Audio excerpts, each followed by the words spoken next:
What's up, on Powerhouse Crew? Today's video, we're working on the JK again, but this time we're doing changing fluid in the transfer case. Let's get it. So here we are at the transfer case. Right here we got your fill plug, right there is your drain plug. And what you want to do is make sure your fill plug, you can break it loose first. Why? Because if you drain all the fluid out of it, and all of a sudden you got a problem with your fill one and you can't get it out, well, now you've got a dead Jeep because your transfer case has no fluid and you can't put it back in. So make sure you can crack that one loose first, then you take that one out and drain the fluid. But do you want to drain the fluid right now? Look at something here. See that big old skid plate? Yeah. So if you drain the fluid from here, it's going to run right at the top here and it'll run right out that hole. So you got two choices. You can do that. You can take out that drain plug. It'll hit the pan. Transmission fluid be everywhere. It'll run out that hole. Or you can take off the skid plate. And that consists of a bolt here, two bolts, camera angle, bolt there, and one right there.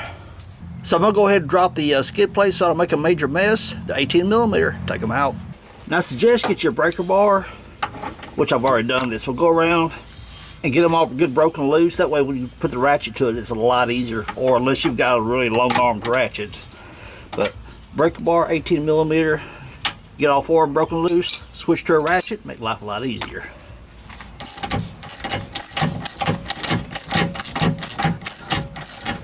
And as you go around, get them partially dropped down, but I wouldn't take all the bolts out immediately. Get it all lowered down so whenever it comes time to drop the skid plate, it's easy to control, because then you can take by hand, hold one hand, and turn your camera around here. You will take one hand, hold the skid plate, and then take by hand and turn the bolts the rest of the way out and support it as it comes down. Therefore it don't come down and knock you in the noggin. Now I got the camera set up. I've got each one of these bolts right here are just simply screwed in by about 2 threads, finger tight 2 threads. See, that one's out right there. So this is the way I drop them. Totally completely up to you how you want to do it. But I kind of work my way out, so to speak. What I'm going to do first is come up here. Since these are just finger tight, drop one out, drop two out. Now allow your skid plate to drop down slowly. See, supporting its weight. Now we'll hold that up a little bit, unscrew this one, let it drop down a little bit. Now, as I say, you'll work your way out. I'm working outside the Jeep here because now I got more room. Then take this one, unscrew it, sit down, all good. So get you a 10mm hex. And what we're going to do first, as I mentioned a moment ago, we're going to break this one loose and make sure we can get this one out before we drain the fluid out, okay? Make sure you can get this one out before you drain it.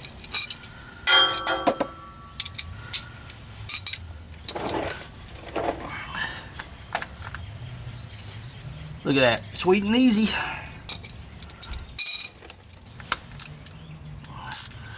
Another thing too, dropping the skid plate gives you a lot more room to work. Otherwise, I mean, you can do it using extensions, but it's just not quite as easy. Now, if you're just going to check the fluid level, simply pull that top one out. You don't have to drop the skid plate for this. If you're simply checking the fluid level, get up in here, pull that out. You may have to use an extension with your 10mm. Pull this out. Take your pinky, stick aside there, dip down in here. See that? I got transmission fluid all over my pinky, which is a good thing. Now, I did kind of go down and dip kind of deep. You want to be able to at least get kind of close. Okay, so it's a little bit low. So right there. So from what I could tell, fluid level is about right along in here. So that means it's a little bit low, but not like, oh my gosh, this thing is going to go sideways on it or nothing like that. So, but you want, whenever you fill this back up, whenever your fluid starts running out this hole, that means you're good. But let's get on with that and I'll show you how it's done. Okay, you can see right there, I've got my drain pan set in place because we're about to pull that plug out right there and drain the fluid. Make sure it's fully seated because you don't want to strip that out. So that was pretty easy to break loose. Now I know some of you out there who's been watching my channel for a long time is going to call me out on something. I did a video a long while back, about how to change fluid in the YJ transfer cases. And I did pull this out before I did that. And several of you called me out on it on the video in the comments, in which you are absolutely correct. I got it in a hurry and drained it before I pulled the fill plug. Always pull your fill plug first. I know I keep harping on that, but I don't want you guys making mistakes. Woo! Almost made a mess.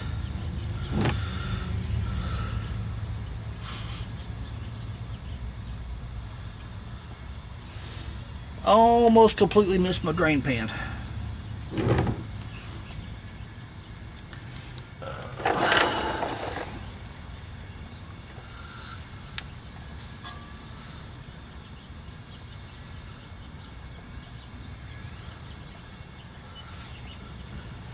And it was drained. Take your plug, look at it, make sure there's nothing stuck, no like debris, metal, or whatever, and check your fluid when it comes out of here. Stick your finger inside there, go, ooh, it's grody. Do like this right here, feel of it. Okay, it's all nice, clean, and smooth. I got no debris. Debris meaning, is there like metal shards? Does the fluid feel gritty or anything like that? That means you've got wear inside the transfer case if you feels really gritty. Now sometimes, if you're not careful, whenever you stick your finger inside there, you may catch a little bit of debris on the outside, so be careful with that. Come up high, wipe the junk off my pinky. Come up high, come in this way, therefore you don't touch any of this right here and risk any mud getting on your pinky. And as you feel back inside there, there's a recessed area. If there's any metal shards or something like that, it'll be down inside that recessed area. Feels good. Now, if you want to be super picky with it, you can sit here and let that drain, let it drip, and all that stuff like that until it stops dripping. Only time you really got to worry about that is if you've been out wheeling and you happen to get water in your transfer case. You want to get everything out of it you can. But this right here was in good shape, so there was no metal grit that I could feel, so this fluid is actually pretty good shape. So I'm going to go ahead and plug it on off.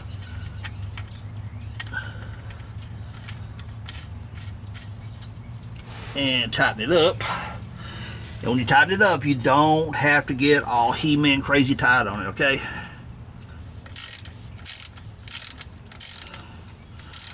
Okay, right there, it just made a little, I can feel a big contact. It's a little snug. Give it a little snug. That's all you need. And that grunt sound I made was just being dramatic. I mean, it really isn't that tight, so. Alright, I'm going to go get my fluids, get them ready, and I'll be back in just a bit. Now the fluid we're putting back in is the ATF4, which is actually the same fluid that the transmission takes. Transmission fluid, right there. So, if you got a short enough funnel, you can actually set it up to feed just below that cross member right there. There's different ways you put the fluid in these things. You can get your little hose or a little nipple attachment to go on your bottle, whatever. These bottles right here have a great big neck on them, so the little fluid tips I have don't fit this. So we're going to go the old funnel style. Now if your funnel's short enough, you can go get in there and kick it up above this cross member right here, and you'll be able to pour it in, no problem. And for those of you out there who don't have a camera in your way, it's a lot easier.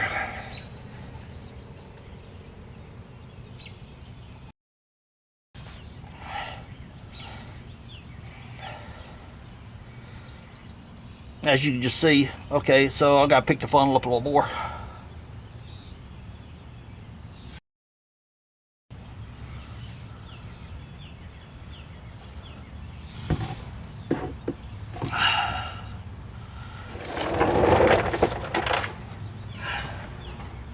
It didn't work the way I wanted it to. I really thought that funnel had just enough pitch to it that it would run on down the funnel, but apparently not. So here's what I got to do.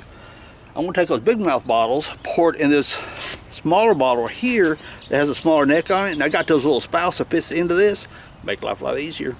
So that'd be rather boring. You guys watch me pour it into a smaller neck bottle, so I'll be back with you in a bit. I always hang on to these little spouts right here. You never know when they come in handy, just like now. Now, some of you may not know where these things come from. Whenever you buy a bottle of like a differential fluid, differential grease, oftentimes you'll have these on the end of it, and you'll cut that little pitch angle right there to put the fluid into the diff.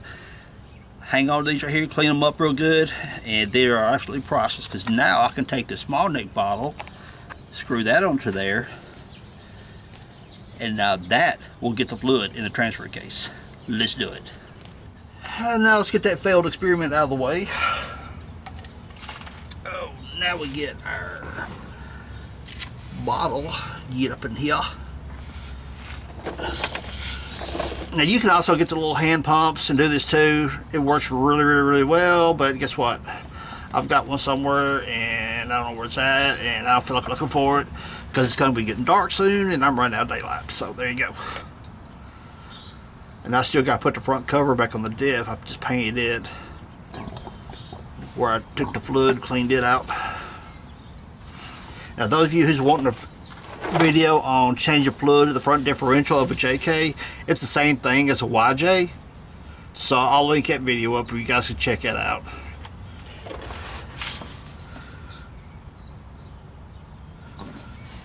So you squeeze it for a while, squeeze that fluid up into it.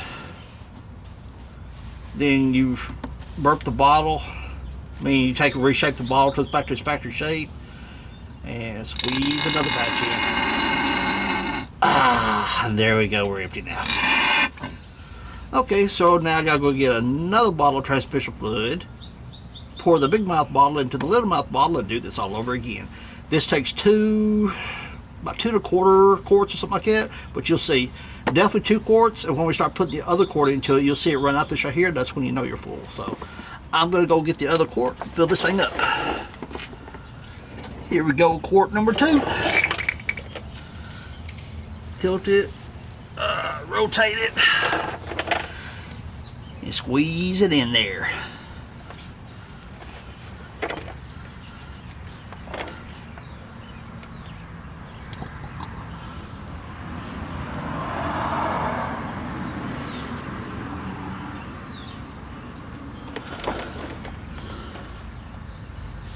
Okay, there's gonna come a question up in the comments, because it always does. For your manual shifted Jeeps, the one thing that comes up often in questions is that you've got transmission fluid in the transfer case, but a manual shifted Jeep has gear oil up in it. Oops, I wasn't paying attention here. Has gear oil or whatever up in the transmission. And it comes up, the question is, what keeps them separated? The transfer case in this transmission up here has a seal that separates the transfer case from the transmission, that keeps the two fluids from mixing. That's even true with the automatic rigs like this one. This one takes the same kind of fluid, transfer case and transmission, but there's still a seal with a joint up there that keeps the two separated. Uh-oh. Right there. Oh, Taco Bell. Okay, right there. So it's about two quarts. And we're good. See how it's running out? That's how we know we're full. So also it'd be kind of dependent upon if your rig is sitting on an incline or whatever. You want to make sure your rig is up to the level as possible. I'm sitting in my driveway right now, so I'm good with that. But you see how it's running out. There, there's telling you, say, hey, your transfer case is now full. So I think the book calls for like 2.1 quarts or something like that. So you're looking at, go ahead and get 3 quarts in case you need it. But odds are your 2 quarts is going to do it.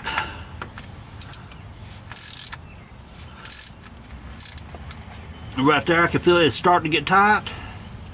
And see how I've got my hand up. Let me tilt the camera down.